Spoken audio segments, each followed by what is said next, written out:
Сибирийн тэсгэм үүдэн зориулсан үйлдвэрлэгдсэн Рамта, Чулакта, Танк 500 автомашины премиум болон адвенчур загварын опшингийн ялгааг танилцуулъя. Уг хоёр загварын хувьд мотор орох бол явах хэдэнгийн хувьд ямар ч ялгаагүй.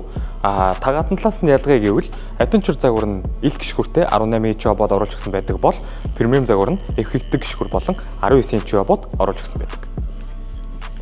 Танк 500-гийн премиум загвар нь урд 2 суудлын 8 төрлийн массаж, зам мөн халт төрөлтийн систем, 3 төрлийн өнөртүүлэгч, автомат паркинг, мил цацагч, панорамик лук, Infinity брендийн хөгжмийн систем, 2 дугаар гинэний цонхны хөшиг, зам мөн 3 дугаар гинэний суудлын автомат удирдлага, багажны хаалга сорох гэх мэт таны хэрэглээг илүү тансаг, тав тухтай байлгахыг зорьсон байдаг бол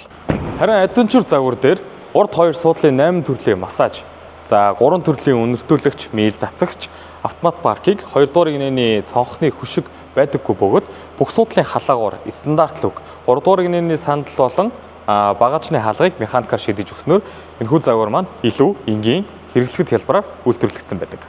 Та энэхүү Танк 500 автомашины адвенчур болон премиум загварыг Great Мотор компани Монгол дахь цорын ганц аль биесний эрхтэй дистрибьютор компани болох GW Mongolia-гийн аль салбараас 175 сая төгрөгөөр бүх банк болон банк ус санхүүгийн байгууллагын уян хатан нөхцлөөр худалдан авах бүрэн боломжтой.